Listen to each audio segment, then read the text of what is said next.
Sir మీ ఇద్దరు friendship లాగే మీ సినిమాలన్నీ ఫ్రెండ్షిప్ బేస్డే ఉంటాయి ఎక్కువ. ఇప్పుడు నిరుద్యోగ నటులు తీసుకున్నా, శీష్ మహల్ తీసుకున్నా, డబుల్ ఇంజిన్ తీసుకున్నా, అన్నిట్లో ఎక్కువ ఫ్రెండ్షిప్పే ఉంటుంది. సో ఈ గోపిగాళ్ళ గోవా ట్రిప్ కూడా ఫ్రెండ్షిప్ అని చెప్పారు లాస్ట్ టైం మీరు టీజర్ ఈవెంట్లో. ఏంటి దానికన్నా కారణం ఉందా ప్రత్యేకంగా? అంటే చిన్నప్పటి నుంచి ఏ సినిమా చూసినా అన్ని సినిమాల్లో ఫ్రెండ్స్ ఉంటారు కదా, మేబీ అది ఆబ్వియస్ ఎఫెక్ట్, సింపుల్. అంటే ఇప్పుడు శివాలో ఫ్రెండ్స్, అలా ఇంకా వెనక్కి ఎంత ప్రతి సినిమాలో హీరోకి ఫ్రెండ్స్ ఉంటారు. ఆర్ ఫ్రెండ్షిప్ కథలు చాలా ఉంటాయి. అండ్ ఫ్రెండ్స్ మధ్య మాట్లాడుకోగలిగే మాటలు ఏది పడితే అది, నువ్వు ఇంట్లో వాళ్ళతో మాట్లాడలేనివి, నీ బ్రదర్తో మాట్లాడలేనివి. So friendship subject is always very interesting, ఎన్ని తీసినా తీయాలనిపిస్తుంది. మీరు చెప్పండి రోహిత్ గారు, ఇప్పుడు మీ ఇద్దరు ఫ్రెండ్షిప్ మీరు గత 10 ఏళ్ళుగా మీ ఇద్దరు కలిసి పనిచేస్తున్నారు కదా, సో మీ ఇద్దరు ఫ్రెండ్షిప్ కూడా మీ సినిమాలో ఏమన్నా ఇట్లా రిప్రజెంట్ చేస్తూ అలా చేస్తుంటారు? ప్రతి సినిమాలో ఉంటుంది ఎంతో కొంత. అదే లైక్ ఫ్రెండ్షిప్, అదే like love story, this is ఒక డైనమిక్ కదా మనుషుల మధ్య. ఎస్పెషలీ గోపిగాళ్ళ గోవా ట్రిప్లో ఇద్దరే ఫ్రెండ్స్ కాబట్టి బాగానే ఐ కెన్ ఆల్వేస్ సీ మా ఇద్దరు కూడా కనిపిస్తూ ఉంటుంది వాళ్ళ పర్సనాలిటీస్లో. బా చాలా ఫార్మల్గా చెప్తున్నాగా, బాగుంది, నైస్. అంటే సినిమాలో కూడా like there is a character called JD and Gopanna, వాళ్ళిద్దరు friends. JD and Jane are friends. JD and who is this guy Gopalakrishna are friends. అదంతా అనుకుని చేసేదేం కాదు, రాస్తున్నప్పుడు జరిగే ప్రాసెస్. సో ఇప్పుడు గోవా బ్యాక్డ్రాప్ ఎంచుకోవడానికి ఏదైనా పర్టికులర్గా ఏమైనా రీజన్ ఉందా సార్? అదే నేను చాలా వాటిలో చెప్పినట్టు, నేను ఎప్పుడు గోవా చూడలేదు నా లైఫ్లో. ఈ సినిమాతో గోవా ట్రిప్ కూడా అయిపోతుందని వెరీ పర్సనల్ రీజన్ అది. ఓహో, అంటే మీరు కథ అనుకున్నప్పుడు ఏమనుకోలేదు సార్, జస్ట్ పర్సనల్ రీజన్ మీద సినిమా తీసారా? ఇద్దరు గోపీలు ఉన్నారు, వాళ్ళు ఏం చేస్తే బాగుంటుంది, గోవా వెళ్తే ఎలా ఉంటుంది. అండ్ మాకున్న క్యారెక్టర్స్ కూడా ఇద్దరు పల్లెటూరు వాళ్ళు అవ్వడం వల్ల, అంటే పల్లెటూరులో వాళ్ళు ఒక బిజినెస్ చేసుకుంటున్న పీపుల్, అలాంటి వాళ్ళు ఇద్దరు ఎప్పుడు గోవా వెళ్ళని వాళ్ళు గోవా వెళ్తే ఎలా ఉంటుంది. ఒక ఎవడో ఏదో చెప్పాడు గోవాకి వెళ్తే ఏదో జరిగిపోతుంది, ఇలా చేయొచ్చు అలా చేయొచ్చు అంటే, అదే ట్రైలర్లో ఉన్న విషయమే, తెల్లపూరి కోసం గోవా వెళ్ళటం. ఆడియన్స్ మీ సినిమాకి రావాలి అంటే ఏదో ఒక ఉండాలి కదా సార్, ఎందుకు మీ సినిమా చూడాలి, అలాంటిది ఏమన్నా చెప్తే మీరు, సో మా మీడియా ద్వారా అది ప్రజల్లోకి చేరి మీ సినిమా చూస్తారు. అంత యూనిక్ ఎలిమెంట్ ఏం లేదు. నాకు అనిపించేది ఒకటేంటంటే, 2 innocent బాయ్స్, అంటే మహా అయితే హైదరాబాద్ దాకా వచ్చి ఉంటారు వాళ్ళ ఊరి నుంచి, అంతమించి వాళ్ళు పెద్ద తిరగలేదు. అలాంటి 2 innocent బాయ్స్ ఒకటి ఏదో ఆశించి ఊర్లో ఎవడో ఏదో చెప్పాడని నమ్మి, ఇది జనరల్గా జరిగేది. ఎవరన్నా ఇప్పుడు ఒక ఏజ్ గ్రూప్ వాళ్ళు ఏంటి బ్యాంకాక్ వెళ్తే అదిరా ఇదిరా అనేది చెప్తారు, అది విని వెళ్ళాలని ఎట్లన్నా చూడాలరా మనం కూడా అనుకునే ఫ్రెండ్స్. సో దీంట్లో ఇద్దరు ఫ్రెండ్స్ ఆ ఊర్లో ఒక పొరంబోక్ టైపు గోపన్న అనేవాడు చెప్పింది విని, నేను అంటే ఆ innocence and friendship is what key elements. మీరు గోవాకి వెళ్ళలేదు అని పర్సనల్ రీజన్ ప్రొఫెషనల్గా మార్చుకొని మూవీ తీశారు, మరి నెక్స్ట్ మూవీ ఎక్కడికి వెళ్దాం అనుకుంటున్నారండి? అంటే అలా ఏం లేదు పర్టికులర్గా ప్రస్తుతానికి. అంటే పర్సనల్ రీజనే ఫిలిం అవుతుంది కదా. మీరు I don't know which paper you are, which website. ఇప్పుడు ఒక డైరెక్టర్కి ఒకటి ఎక్స్ప్లోర్ చేయాలని ఉంటుంది, లేదా ఒక రైటర్కి ఇక్కడ నా కథ సెట్ అయితే ఎలా ఉంటుంది. అండ్ మేము ఇప్పుడు దాకా తీసిన ప్రతి దాంట్లో కూడా ఒక కథ ఎక్కడ సెట్ అయి ఉంటుందని చాలా ఇంపార్టెంట్. అది విజయవాడ, వరంగల్, సో ఇది గోవా. మేము ఇప్పటివరకు అలాంటి ఎగ్జాటిక్ లొకేషన్లో షూట్ చేయలేదు. అండ్ మా కెమెరామెన్ ఎలా చేస్తాడు, అండ్ మనం ఎంత ఇన్ని రోజులు అంటే హైదరాబాద్, వరంగల్ చుట్టుపక్కల ఏదో చేసాం పర్మిషన్ లేకుండా. అట్లా ఇటువంటి ఒక గెరిల్లా అప్రోచ్నే మనం గోవాలో చేయగలుగుతామా, చేస్తే అది ఎలాంటి ఫిలిం బయటకు వస్తుంది అన్న రకరకాల రీజన్స్. మాకు కూడా ఇన్నోసెంట్ ప్లేసే. అంటే రోహిత్ ఒకసారి వెళ్ళాడు, అక్కడ ఏదో షూట్ చేశాడు, బట్ ఒక ఫీచర్ లెంత్ ఫిలిం తీయటం ఈజ్ వాట్ ఎక్సైటింగ్ ఐడియా. ఇది హిట్ అయితే మరి నెక్స్ట్ ఏంటి, థాయిలాండ్ అంటారా, వెగాస్ అంటారా? అంటే దొరికే నిర్మాతను బట్టి ఉంటుందండి. అతను ఎంత, ఇప్పుడు మా నిర్మాత చాలా గోవా అనగానే గోవా అన్నాడు, సో బ్యాంకాక్ అనగానే పదా అని ఇంకో ప్రొడ్యూసర్ దొరికితే definitely Bangkok, why not. Sir ఇప్పుడు సినిమాలో బూతులు అనేవి బాగా ట్రెండ్ అయిపోయాయి సార్. మనం చూసుకుంటే ట్రైలర్లో కే ర్యాంప్లో కానీ, నాని గారి సినిమా ప్యారడైజ్లో కానీ, ఇలా ఇప్పుడు బూతులు అనేవి చాలా ఈజీ అయిపోయాయి, నార్మలైజ్ అయిపోయాయి. అలా ఈ సినిమాలో ఏమన్నా మీరు అంటే ఫ్రెండ్షిప్ ఊరు నుంచి వెళ్ళిన ఇద్దరు కుర్రవాళ్ళు అంటున్నారు కదా, అలాంటి బూతులు ఏమన్నా ఉన్నాయా? యాక్చువల్లీ ఈ సినిమాలో ఒకే ఒక్క సీన్లో బూతులు ఉంటాయి. అది కూడా క్రియేటివ్గా దాన్ని బీప్ చేసాం. అది కాకుండా అస్సలు వద్దనుకున్నాం ఈ సినిమాలో, చాలా కాన్షియస్గా లెట్స్ నాట్ అదే కస్ వర్డ్స్ వాడొద్దని. అండ్ చాలా క్లీన్ ఫిల్మ్ అనుకున్నాను నేను సెన్సార్ స్క్రీనింగ్ అయ్యేదాకా. కానీ సెన్సార్ వాళ్ళు ఆల్మోస్ట్ ఒక 30 cuts రెడీ చేశారు. అదే సార్, ఇప్పుడు ఏ సర్టిఫికేట్ ఇవ్వడానికి గల కారణాలు ఏంటి? ఇప్పుడు బూతులు మీరు ఏదో టెక్నికల్ గా మార్చేసాను అన్నారు, అంటే కాంటెంట్ కి వాళ్ళు ఏ సర్టిఫికేట్ ఇచ్చారు? Theme adult theme. ఈ సినిమాని మహిళలు ఎలా చూడాలి సార్? ఇప్పుడు గోపి గాళ్ళ గోవా ట్రిప్ అనే సినిమాని యూత్ కి చూపిద్దాం అనుకున్నారు, ఏ సర్టిఫికేట్ ఇచ్చారు? మహిళలు ఎలా కన్సిడర్ చేయాలి? ఈ సినిమాకి వెళ్ళాలా వద్దా? ఇప్పుడు పోస్టర్ చూసుకున్నా సరే మీరు చాలా అంటే బోల్డ్ గా అంటారు కదా, చాలా బోల్డ్ గా ఉంది. సో దీన్ని ఎట్లా కన్సిడర్ చేయాలి? విమెన్ చూడొచ్చా ఈ సినిమా? డెఫినెట్లీ చూడొచ్చు. Primarily it's a funny film. Okay, it's అదే అంటే it's a funny film of 2 innocent characters. అంటే ఇప్పుడు వస్తున్న చాలా సినిమాలతో లేకపోతే 15 ఏళ్ళుగా ఎప్పటి నుంచి అయినా సరే తెలుగు సినిమాలో ఎక్స్పోజింగ్ లేకపోతే ఐటమ్ నంబర్స్ ఇవన్నీ ఫ్యామిలీస్ అంతా కలిసి చూసినవే. బట్ ఇది ఫ్యామిలీస్తో చూడక్కర్లేదు, గర్ల్స్ అండ్ బాయ్స్ వాళ్ళ ఫ్రెండ్స్తో వెళ్ళి అంత మహిళలు ఎలా చూడాలి అలా ఏం లేదు, అంత ఇబ్బంది పెట్టేటట్టు ఏమి ఉండదు అలాంటి సినిమా. 18+ వాళ్ళందరూ ఈ సినిమా చూడొచ్చు. ఇప్పుడు గోవా వాడారు అంటే గోవాలో డ్రగ్స్ కూడా చూపించారా సార్? లైట్గా చూపించారు. అదే గోవా అనగానే ఫస్ట్ డ్రగ్స్ స్కామ్స్ కదా, అంటే మన సినిమాల్లో మోస్ట్లీ చూసేది. అంత ఆబ్వియస్గా ఏం ఉండవు అసలు సినిమాలో. సరే, ఇప్పుడు రెగ్యులర్ సినిమాలో గోవా అనగానే ఏదైతే ఉంటుందో అది ఉండదు, ఇది చాలా కొత్తగా ఉంటుంది అని చెప్పారు. టీజర్ లాంచ్ ఈవెంట్లో కానీ మీరు Q&Aలో కానీ శశి గారు పర్టికులర్గా మీరు చెప్తున్నప్పుడు, సో ఇది రెగ్యులర్ సినిమాలో ఉండదు అని మీ నుంచి ఎక్కువ వింటుంటాం మేము. అంటే మీరు తీసిన ముందు శీష్మహల్ కానివ్వండి, డబుల్ ఇంజన్ కానివ్వండి, సో నిజంగానే ఆ 2 సినిమాలు రెగ్యులర్గా లేదు. రెగ్యులర్గా అంటే 90% ఆఫ్ ద కమర్షియల్ సినిమాస్ ఎలా ఉంటాయో అలా లేదు. సో ఈ సినిమా కూడా అలాగే ఉండిపోతుందా? ఇంకా మేము తీస్తే అలానే ఉంటుంది కదా.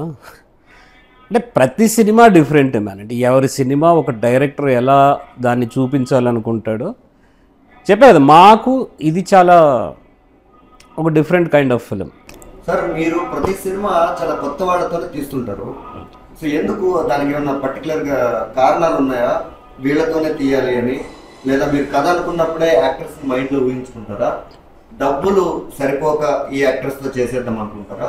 ఎలా ఆలోచిస్తారు మీరిద్దరు? ఎందుకంటే ప్రతి సినిమా మీరిద్దరు రైటింగ్ దగ్గర నుంచి సినిమా రిలీజ్ అయ్యి బయటకు వచ్చి OTTకి వచ్చేంత వరకు మీ ఇద్దరు కలిసే చేస్తారు కాబట్టి, సో మీ ఇద్దరు నుంచి మేము ఆన్సర్. అంటే కొత్త వాళ్ళతో ఒకటి కంఫర్ట్, అంటే డబ్బుల పరంగా కానీ కొత్త వాళ్ళు ఎప్పుడు అసలు కెమెరా ముందుకు వస్తే చాలు ప్రూవ్ చేసుకుందామనో, లేకపోతే రోహిత్ అండ్ శశి చెప్పించి చేయడానికి వీలైనంత ట్రై చేద్దాం, ఇది ఒక మంచి ఆపర్చునిటీ అనుకుని ఆ కసో ఏదో ఒకటి ఉంటుంది కదా, అదొక element. And availability and definitely కొత్త వాళ్ళతో ఇట్స్ ఆల్వేస్ ఎక్సైటింగ్. అంటే ఆల్రెడీ వీళ్ళ మీద కెమెరా పెట్టాం, ఈ యాక్టర్స్ మీద రిపీట్ చేస్తూ ఉంటాము. ఇంకోటి మీరు అడిగింది కథ, అంటే యాక్టర్స్ని అనుకుని రాస్తారా లేకపోతే అనుకున్నాకంటే రెండూ జరుగుతాయి. మా చుట్టూ ఉన్న యాక్టర్స్ మాకు పరిచయం అంటే ఒక 30-40 మంది యాక్టర్స్ తెలుసు మాకు, అమ్మాయిలు కానీ అబ్బాయిలు కానీ. ఫస్ట్ ప్రయారిటీ వాళ్ళలోంచే వస్తుంది, ఎక్కడో ఎవరిని ఎతికి పట్టుకొద్దామని ఉండదు. ఈ 30-40 మంది ఎవరున్నారు, దాంట్లో ఇంకా దగ్గరగా తిరిగే కొంతమంది వాళ్ళని పెట్టడం.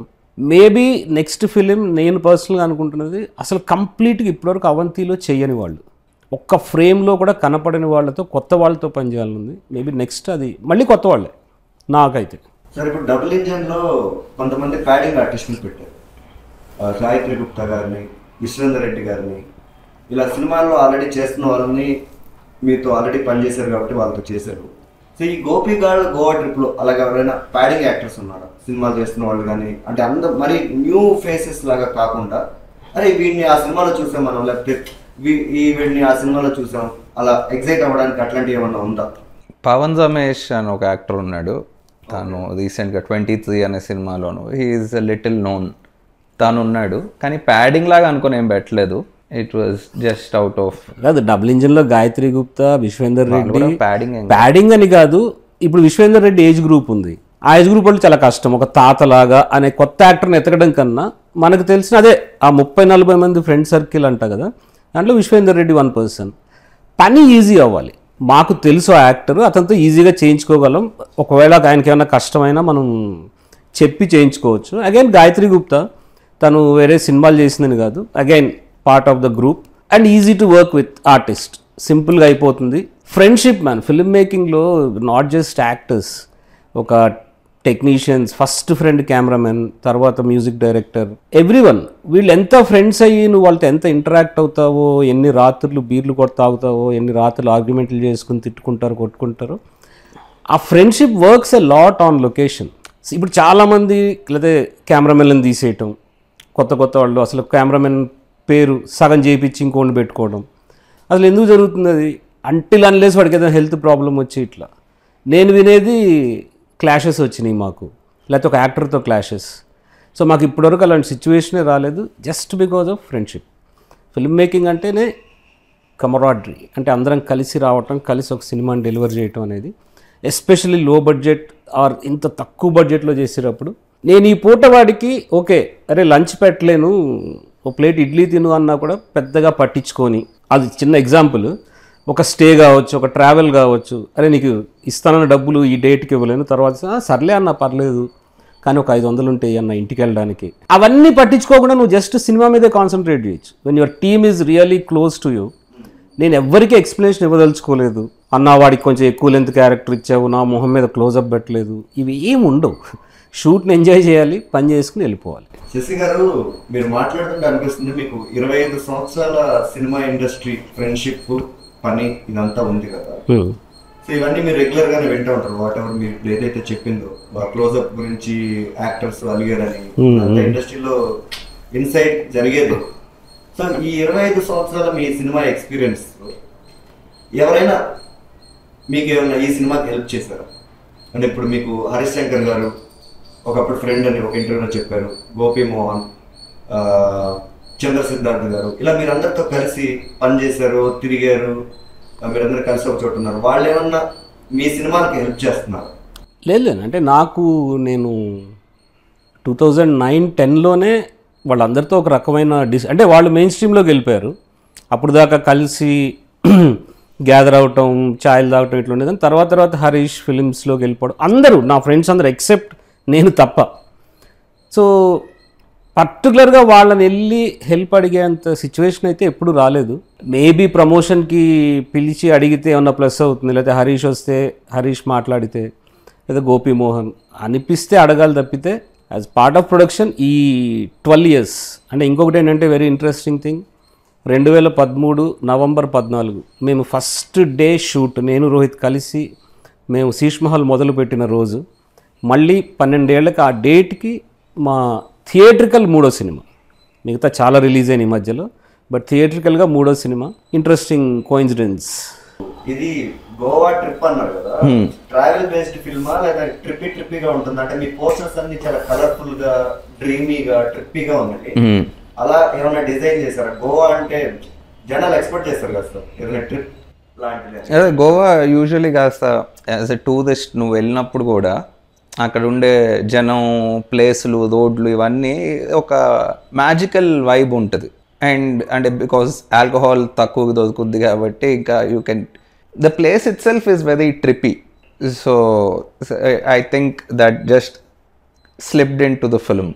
సో ఇందాక మీరు అన్నట్టు మ్యాజికల్ ఫిల్మ్ అన్నారు. కొంతమంది లాస్ట్ టైం ఒక మీ సినిమాలో యాక్ట్ చేసిన అజిత్ మోహన్ బాచి గారు మ్యాగ్నస్ ఓపస్ అన్నారు.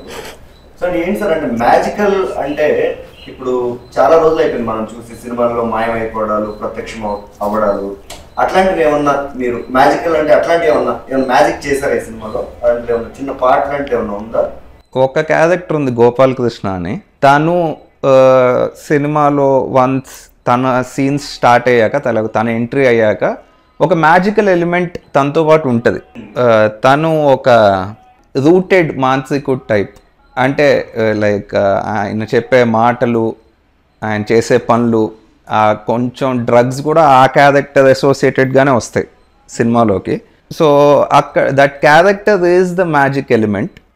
తనతో ఇంకా గోపీస్ ఇంటరాక్షన్ అవడం వల్ల వాట్ హ్యాపెన్స్, తను తీసుకెళ్లే ప్లేసెస్ కానీ. ఇప్పుడు గోపి గాళ్ళు అన్నారు, ఇద్దరు గోపిలో ఉన్నారు. ఇప్పుడు మీరు చెప్తున్న క్యారెక్టర్ కూడా గోపాలకృష్ణ అంటున్నారు.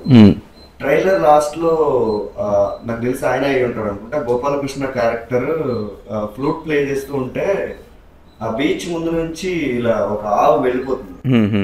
సో అంటే గోపీలు గోపాలకృష్ణ ఈ ఆవు రావడం అంటే ఏంటి సార్ దీనికి శ్రీకృష్ణుడికి ఏమన్నా సంబంధం ఉందా? అంటే ఇప్పుడు చాలా తెలుగు సినిమాలు ప్రతి సినిమాలో హిందూయిజం లేదా ఎనీ దేవుడు అనేది చాలా ట్రెండ్ అయిపోయింది, ఖచ్చితంగా చూస్తున్నారు, చాలా మనసుకి హత్తుకోండి ఇలాంటి సినిమాలు అని చెప్పి అందరు నిర్మాతలు దర్శకులు కూడా చెప్తున్నారు ఇలాంటి సినిమాలు తీయాలి, మనం మన ధర్మాన్ని మనం పాటించాలి. అలాంటిది ఏమన్నా శ్రీకృష్ణుడు అలాంటివి ఏమైనా ఉన్నాయా సార్ ఇందులో? అన్నీ కోయిన్సిడెంట్లుగా జరిగినవే. యాక్చువల్ చెప్పాలంటే గోపాలకృష్ణ క్యారెక్టర్ అనేది సినిమాలో అంత లెంత్ కాదు. నేను చేసిన జేడి అనేది చాలా లెంతీ క్యారెక్టర్, అది ఫస్ట్ అనుకున్న స్క్రిప్ట్లో. ఆ ప్రొడ్యూసర్ ఆ క్యారెక్టర్ చేసింది. తనతో నేను రెక్కీకి వెళ్ళినప్పుడు తనతో ఇంటరాక్షన్ వల్ల ఓకే ఈ క్యారెక్టర్ ఇలా డెవలప్ అయితే బాగుంటుంది అనుకుని డెవలప్ అయిన క్యారెక్టర్ అది. దానికి ఇన్స్పిరేషన్ అంటే నా ఊరికి చిన్న రెఫరెన్స్, ఈజీ రైడర్ అనే ఫిల్మ్లో జాక్ నికల్సన్ క్యారెక్టర్ ఒకటి ఉంటుంది. ఇద్దరు బైకర్స్ వెళ్తూ ఉంటే 2 సీన్లే తనవి, ఒకటి పోలీస్ స్టేషన్లో ఉంటుంది, ఒకటి నైట్ సీన్. ఊరికి అలాంటి ఒక వియర్డ్ క్యారెక్టర్ తగిలితే ఎలా ఉంటుంది ఈ గోపీలకి, అండ్ అదే ట్రావెల్ చేపిస్తే కదని.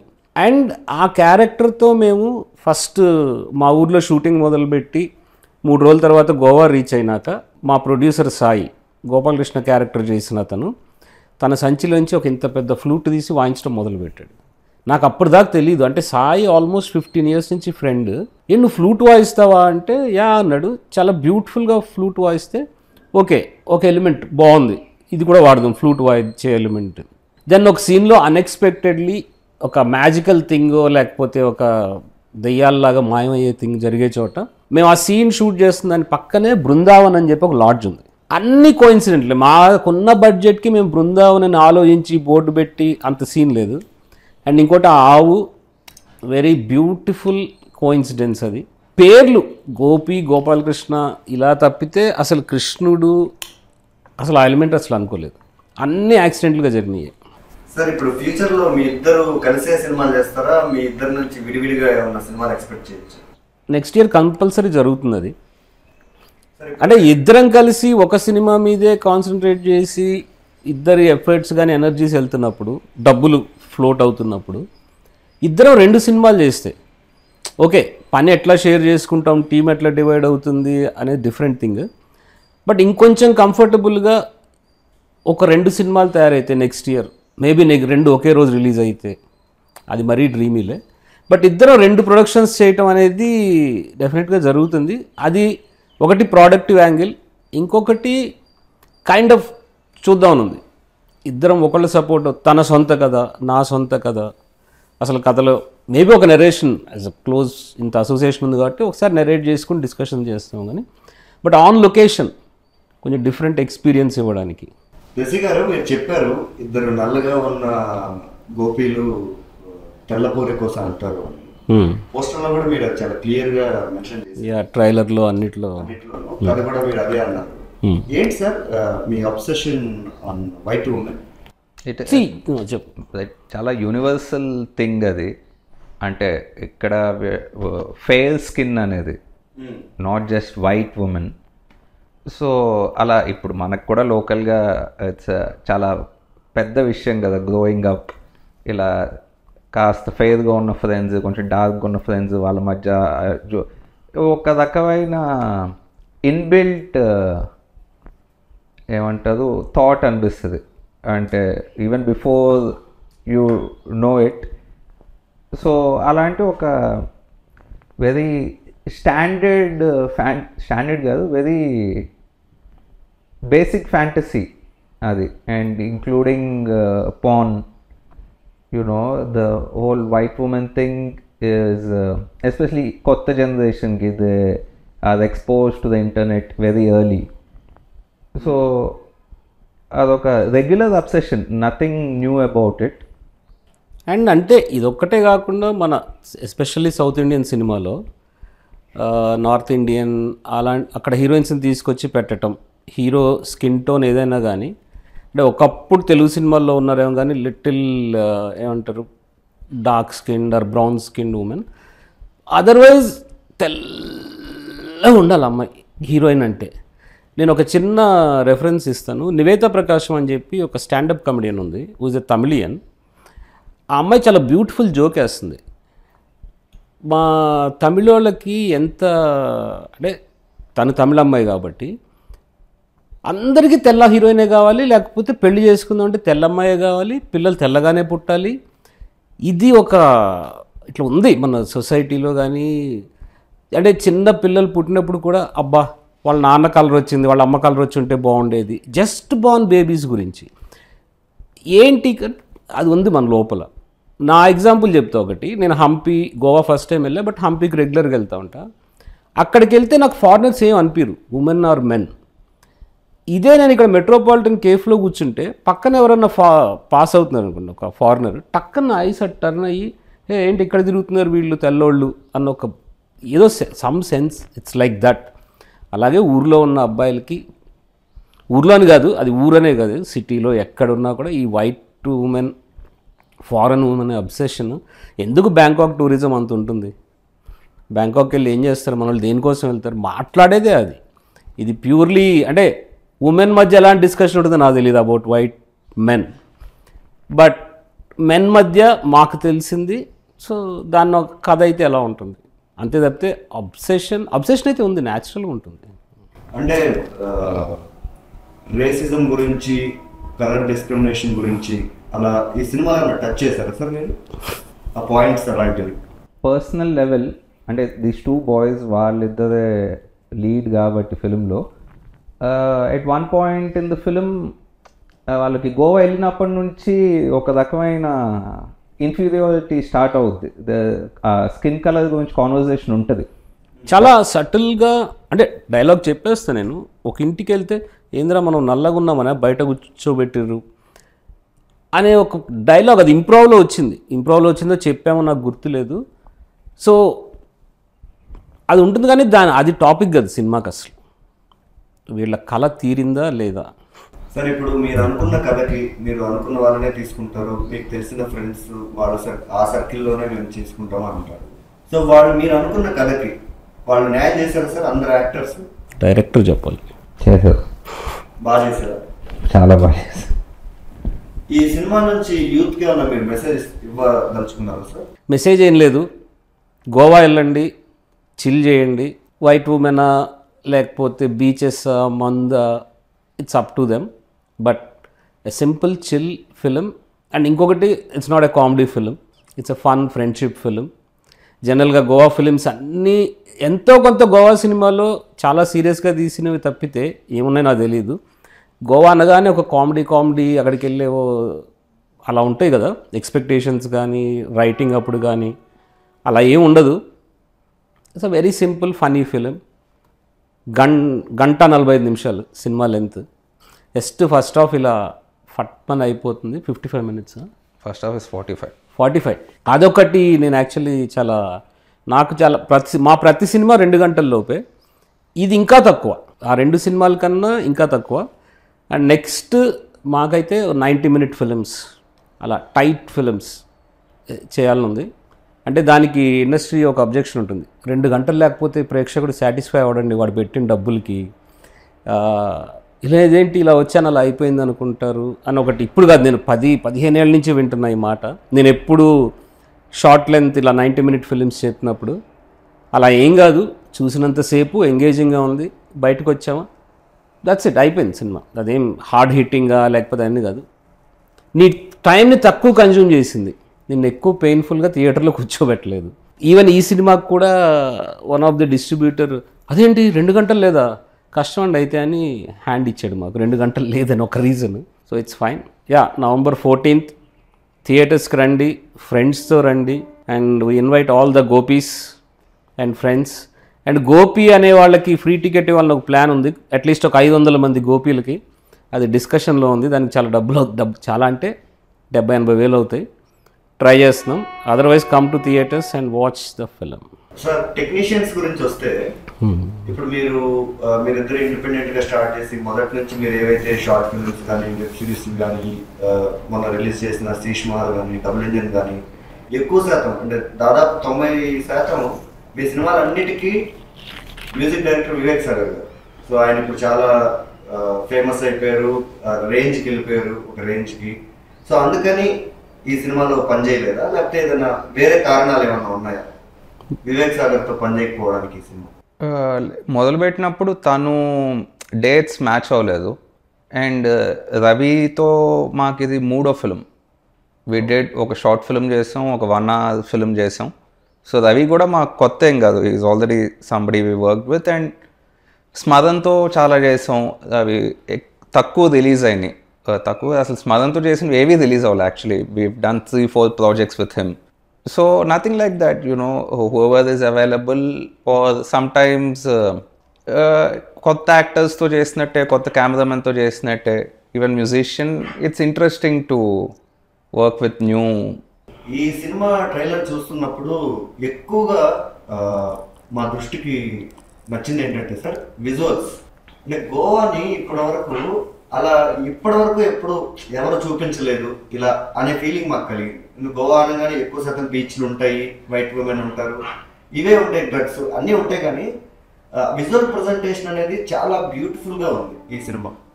సో ఈ సినిమాకి పనిచేసిన సినిమాటోగ్రఫర్ గురించి ఏం చెప్పండి? Cinematographer like friend Shashank, double engine కాకుండా ఇంకా చాలా చేసాను తనతో.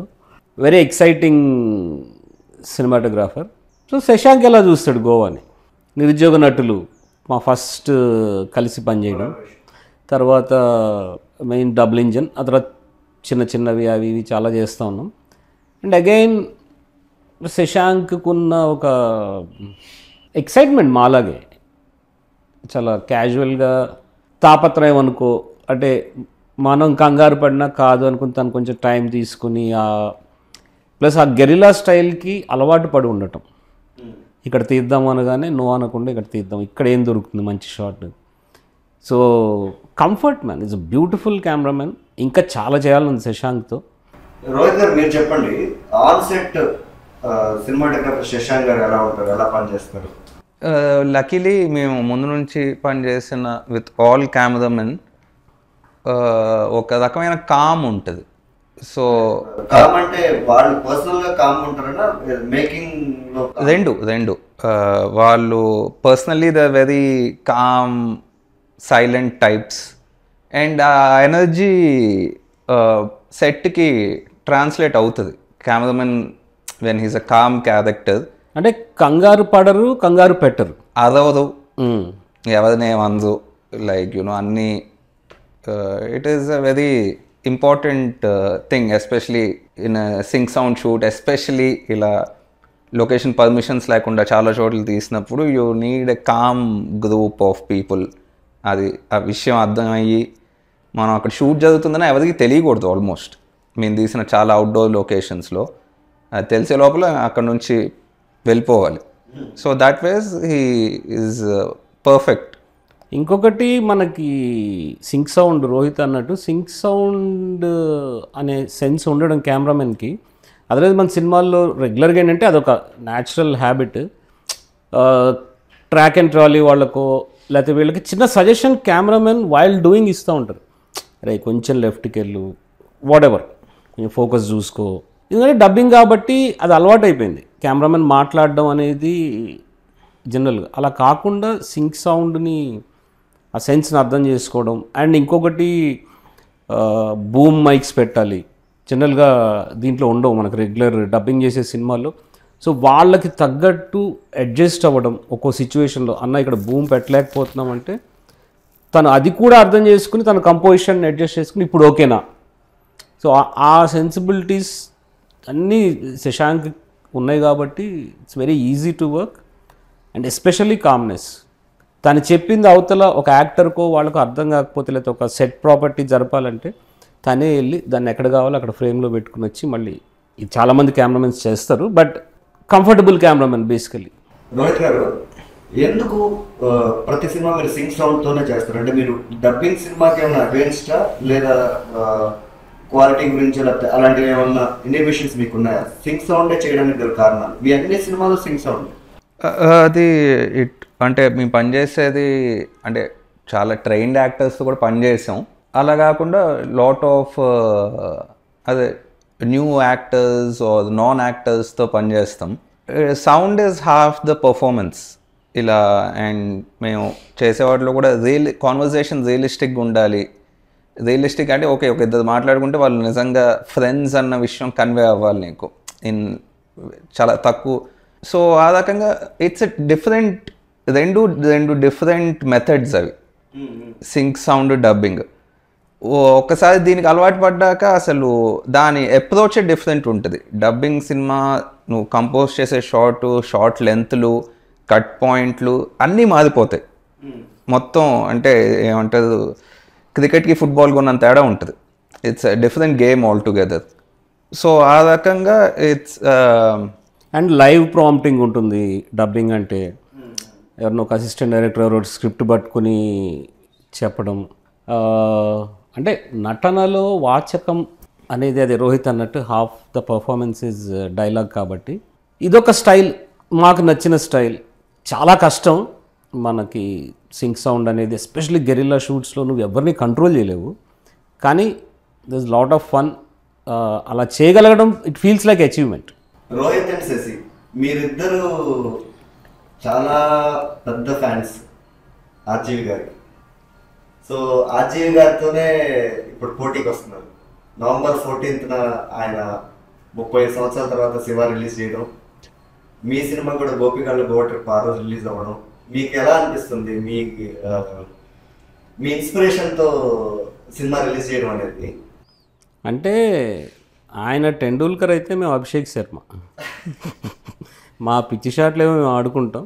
ఆయనతో పోటీ అనే ఉంది కానీ but it's definitely same feeling. అంటే టెండూల్కర్ అభిషేక్ శర్మ ఓపెనర్స్కి దిగితే ఎలా ఉంటుంది దట్ యంగ్ ప్లేయర్కి. లైక్ ఆయన సినిమా రోహిత్ అడిగాడు ఏం చేసి వెళ్దామా ఫస్ట్ డే శివాకి అని.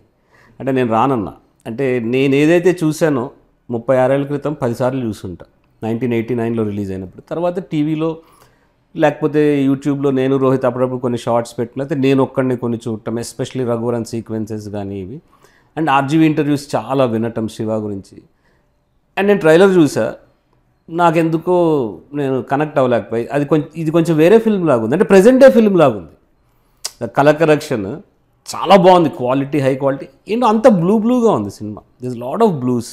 ప్లస్ ఇప్పుడు వెళ్తే అందరూ రీల్స్ చేయడానికో, నాగార్జున రాగానే ఒక రీలు, చైన్ మీద ఒక రీలు, కెమెరాలు పట్టుకుని రెడీగా ఉంటారు. నువ్వు ఎంత లేట్గా అన్నా వెళ్ళు, కానీ అట్మాస్లో చేశారు.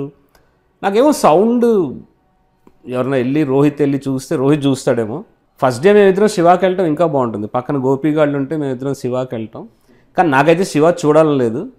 నాకు ఏ మెమరీ అయితే ఉందో అంతే, దట్స్ ఇట్. రోహిత్ గారు మీరు చెప్పండి. ఇది శివ 89లో వచ్చింది. ఇది మా 2025లో ఇప్పుడు ఒకటి లాంగర్ టేక్స్ ఉండవు ప్రజెంట్ డే ఫిలిమ్స్లో. ఎడిటింగ్ ఇస్ మచ్ క్విక్కర్, ఎక్కువ కట్స్ ఉంటాయి. So I think November 14th థియేటర్స్లో Shiva and 3GT will be the only 2 films with long takes. Oh wow. So అదే చేసి ఎప్పుడు అంటూ ఉంటాడు ఇలా, మేము కాస్త old American indie film documentaries కానీ బెంగాలీ సినిమాలు కానీ ఏమైనా చూసినప్పుడు రాంగ్ టైంలో పుట్టాను రోహిత్ అని. సో అలాగా it will be a soul connection as far as long takes go అనిపిస్తుంది. అది Shiva is full of action and very intensely emotional film. మాది it's the other side of the spectrum. It's a very అంటే మాకున్న fans కూడా, మాకు చాలామంది RGV fans ఉంటారు. వాళ్ళ ప్రయారిటీ ఏంటి? శివాకి వెళ్తారా, గోపిగళ్ళ గోవా ట్రిప్? నాకు ఒక అతను మెసేజ్ పెట్టాడు దేనికి వెళ్ళమంటారు అని, రెండు చూడండి అని పెట్టాను. శివాకి చాలామంది వెళ్తారు, బట్ మీరు గోపిగళ్ళ గోవా ట్రిప్కే రండి, దాని తర్వాత శివ చూడండి. అంటే వీళ్ళు ఏందిరా ఇది సావగొట్టారు, శివ చూస్తే ఏమన్నా రిలీఫ్ ఉంటుందేమో అనిపించవచ్చు. లేదా ఇది చూసినాక అది చూద్దామని 3GTకే రండి. ఎస్పెషల్లీ అవంతి ఫ్యాన్స్ 3GTకి రండి, తర్వాత శివ చూడొచ్చు.